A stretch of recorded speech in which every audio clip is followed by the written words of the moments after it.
भारत के दिल में बाघ का बहुत सम्मान है। पुराने ग्रंथों से लेकर लोक कथाओं तक इसे शक्ति, सुंदरता और भय के प्रतीक के रूप में मनाया जाता है। हिंदू धर्म में बाघ दुर्गा का वाहन है, जो रक्षा की देवी है। बाघ बहादुरी और दिव्य स्त्रीत्व से जुड़ा है। पूरे भारत में लोक कथाएं बाघों की कहानियों से भरी है, जो उन्हें देश की संस्कृति का हिस्सा बनाती है। सम्मान और थोड़े डर पर बना यह रिश्ता भारत में सदियों से चले आ रहे इंसानों और बाघों के बीच नाजुक संतुलन को दर्शाता है। फिर भी आदर के इस ताने बाने में एक काला धागा है। आदमखोर बाघ। डर और अंधविश्वास में डूबा यह जीव इंसान और जानवर के बीच संतुलन बिगड़ने पर संघर्ष की संभावना को दर्शाता है। आदमखोर बाघों का होना इस रिश्ते की नाजुकता की याद दिलाता है। यह समझने के लिए कि कुछ बाघ आदमखोर क्यों बन जाते हैं, हमें इन शिकारियों के जीवन और उन कारणों की जांच करनी होगी जो उन्हें इस हद तक ले जाते हैं। बाघ शीर्ष शिकारी होते हैं, अपने क्षेत्र के निर्विवाद राजा। वे अकेले रहने वाले जीव होते हैं, अपने शिकार के मैदान के प्रति बहुत अधिकार रखने वाले। बाघ का क्षेत्र उसकी जीवन रेखा है, जो उसे जीवित रहने के लिए आवश्यक संसाधन प्रदान करता है: शिकार, पानी और आश्रय। बाघ अवसरवादी शिकारी होते हैं, जो शिकार पर घात लगाने के लिए अपनी चुपके और ताकत पर भरोसा करते हैं। उनके भोजन में मुख्य रूप से बड़े खुर वाले जानवर, हिरण, जंगली सुअर और मृग होते हैं। शिकारी और शिकार के बीच यह नाजुक संतुलन एक स्वस्थ पारिस्थितिकी तंत्र को बनाए रखने के लिए महत्वपूर्ण है।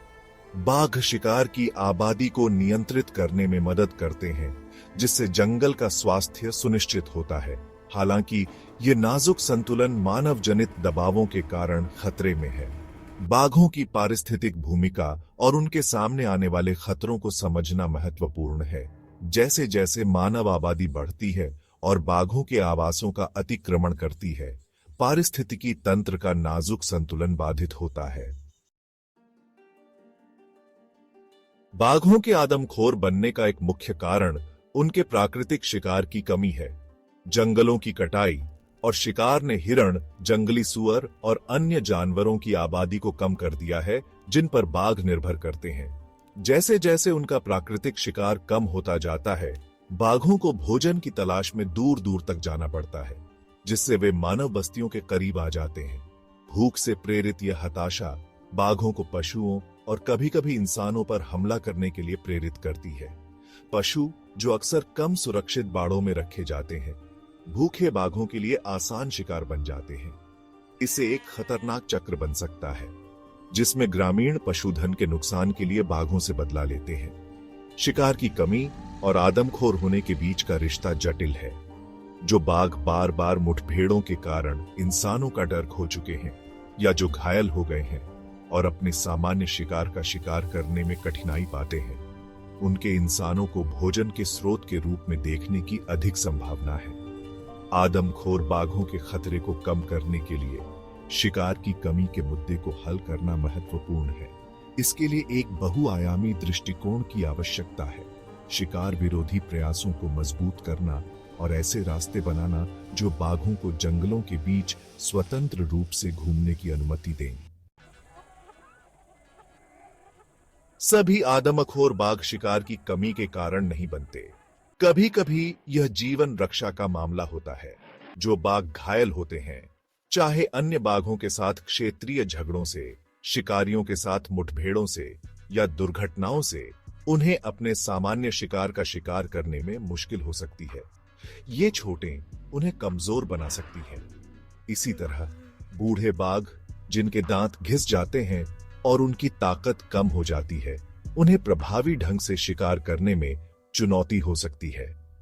जैसे जैसे शिकार को पकड़ने की उनकी क्षमता कम होती जाती है, वे अधिक असुरक्षित हो जाते हैं, आसान लक्ष्यों की तलाश करते हैं। अक्सर इसका मतलब इंसानों की ओर रुख करना होता है, जिन्हें आसानी से काबू में माना जाता है। हालांकि इन बाघों को दोष देना आसान है, यह याद रखना महत्वपूर्ण है कि वे हताशा से काम कर रहे हैं। जीवित रहने की एक मूल प्रवृत्ति, आदमखोर बाघ को स्थानांतरित करने या अन्य उपाय करने का निर्णय कभी भी हल्के में नहीं लिया जाता है। हर स्थिति अलग होती है, जिसके लिए वन्यजीव विशेषज्ञों द्वारा सावधानीपूर्वक मूल्यांकन की आवश्यकता होती है। जंगल में रेखाएं मानव बाघ संघर्ष क्षेत्र। पूरे भारत में कुछ क्षेत्र मानव बाघ संघर्ष क्षेत्र के रूप में कुख्यात हो गए हैं। ये ऐसे क्षेत्र हैं जहां मानव बस्तियां पारंपरिक बाघ आवासों में फैल गई हैं। जंगली और मानव दुनिया के बीच की रेखाओं को धुंधला कर दिया है। भारत और बांग्लादेश के बीच साझा किया गया सुंदरबन मैंग्रोव वन एक प्रमुख उदाहरण है। अपने खारे और जलीय वातावरण के अनुकूल बाघों की एक अनोखी आबादी का घर, सुंदरबन संसाधनों के लिए जंगल पर निर्भर एक बड़ी मानव आबादी का भी समर्थन करता है। सुंदरबन में इंसानों और बाघों की निकटता, वैकल्पिक शिकार की सीमित उपलब्धता के साथ मानव बाघ संघर्ष की उच्च घटनाओं का कारण बनी है। मछली पकड़ने, शहद इकट्ठा करने या लकड़ी इकट्ठा करने के लिए जंगल में जाने वाले लोग अक्सर खुद को बाघ के हमलों के जोखिम में पाते हैं। ये हमले अक्सर डर और अंधविश्वास में डूबे हुए आदमखोर की कहानी को हवा देते हैं, डर और प्रतिशोध के एक चक्र को बनाए रखते हैं। इन क्षेत्रों में मानव बाघ संघर्ष की गतिशीलता को समझना प्रभावी शमन रणनीतियों को विकसित करने के लिए महत्वपूर्ण है। इसमें स्थानीय समुदायों को बाघ के व्यवहार के बारे में शिक्षित करना, उन्हें मुठभेड़ों के जोखिम को कम करने के लिए उपकरण और ज्ञान प्रदान करना और वैकल्पिक आजीविका विकल्पों की खोज करना शामिल है, जो जंगल पर उनकी निर्भरता को कम करते हैं। कंक्रीट का जंगल शहरी विस्तार और सिकुड़ते आवास। निर्दिष्ट संघर्ष क्षेत्रों से परे शहरीकरण और बुनियादी ढांचे के विकास का निरंतर मार्च बाघों को आवास के छोटे और खंडित हिस्सों में निचोड़ रहा है।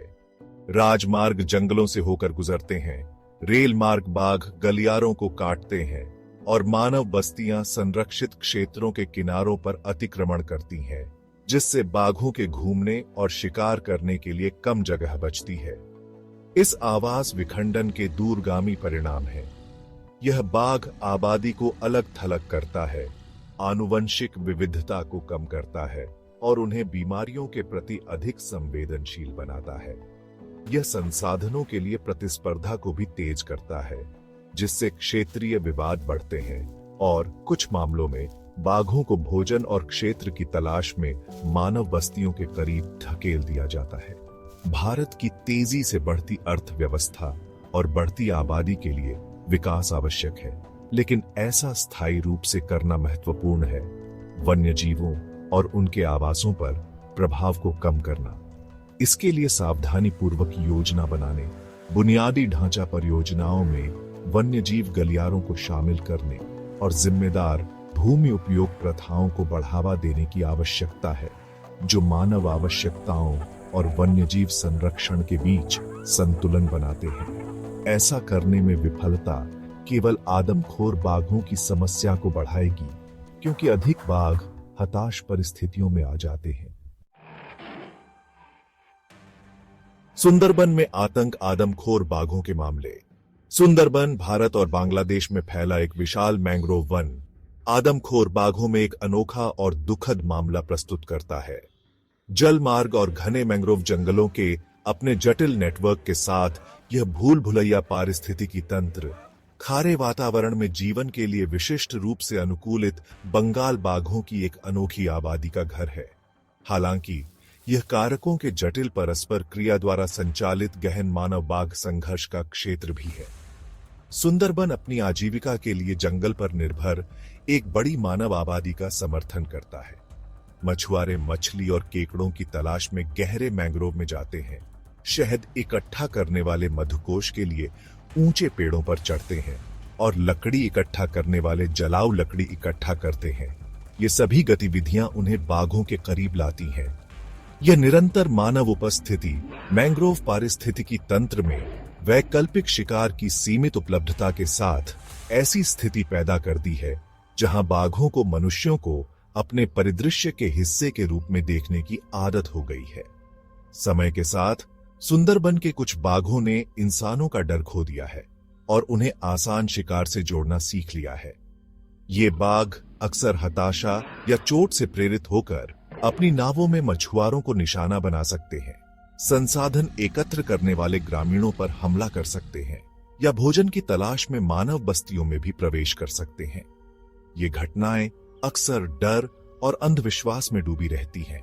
आदमखोर सुंदरबन बाघों की कथा को बढ़ावा देती है, जबकि सुंदरबन की स्थिति अपनी तीव्रता में अद्वितीय है। यह मानव वन्यजीव संघर्ष के परिणामों और मनुष्यों और बाघों दोनों के अस्तित्व को सुनिश्चित करने के लिए बनाए रखने वाले नाजुक संतुलन की याद दिलाता है। सुंदरबन से परे पूरे भारत में आदमखोर, जबकि सुंदरबन सबसे प्रसिद्ध हो सकता है, आदमखोर बाघों की घटनाएं इस क्षेत्र तक सीमित नहीं है। पूरे भारत में हिमालय की तलहटी से लेकर मध्य भारत के जंगलों तक बाघों के इंसानों पर हमला करने की खबरें आती रहती हैं। हिमालय की छाया में बसे उत्तराखंड में बाघों को जलाऊ लकड़ी या पशुओं के चरने के लिए जंगल में जाने वाले ग्रामीणों पर हमला करने के लिए जाना जाता है। कई बाघ अभयारण्यों का घर मध्य प्रदेश में मानव बाघ संघर्ष अक्सर संरक्षित क्षेत्रों के किनारे पर उत्पन्न होता है, जहां मानव बस्तियां बाघ क्षेत्रों का अतिक्रमण करती हैं। अपनी महत्वपूर्ण बाघ आबादी के साथ महाराष्ट्र राज्य ने भी आदमखोर घटनाओं का अपना हिस्सा देखा है, जो अक्सर आवास, विखंडन और शिकार की कमी से जुड़ा होता है। ये मामले हालांकि भौगोलिक रूप से फैले हुए हैं, एक सामान्य सूत्र पर प्रकाश डालते हैं: बाघ आवासों पर बढ़ता दबाव और परिणामी मानव आबादी के साथ संघर्ष। आदमखोर बाघ की प्रत्येक घटना एक त्रासदी है, प्रभावी संरक्षण उपायों और संघर्ष शमन रणनीतियों की तत्काल आवश्यकता की याद दिलाती है। इसके लिए समस्या के मूल कारणों, आवास हानि, शिकार की कमी और मानव अतिक्रमण को संबोधित करने की आवश्यकता है, ताकि यह सुनिश्चित किया जा सके कि मनुष्य और बाघ दोनों शांतिपूर्वक सह अस्तित्व में रह सकें। शिकारी की रक्षा, अपनी रक्षा, संरक्षण और सह अस्तित्व। आदमखोर बाघों का अस्तित्व एक बहुत बड़ी समस्या का दुखद लक्षण है। भारत के वन्यजीवों और जंगली स्थानों पर बढ़ता दबाव। इस मुद्दे को संबोधित करने के लिए एक बहुआयामी दृष्टिकोण की आवश्यकता है, जो बाघ संरक्षण और मानव वन्यजीव संघर्ष शमन दोनों पर ध्यान केंद्रित करता है। संरक्षित क्षेत्रों को मजबूत करना और उनका विस्तार करना, अवैध शिकार और अवैध वन्यजीव व्यापार पर नकेल कसना और खराब आवासों को बहाल करना जंगली में बाघों के दीर्घकालिक अस्तित्व को सुनिश्चित करने के लिए महत्वपूर्ण कदम है। मानव वन्यजीव संघर्ष के मुद्दे को संबोधित करना भी उतना ही महत्वपूर्ण है। इसमें स्थानीय समुदायों को बाघ के व्यवहार के बारे में शिक्षित करना, मुठभेड़ों के जोखिम को कम करने के लिए उन्हें उपकरण और ज्ञान प्रदान करना और वैकल्पिक आजीविका विकल्पों की खोज करना शामिल है, जो जंगल पर उनकी निर्भरता को कम करते हैं।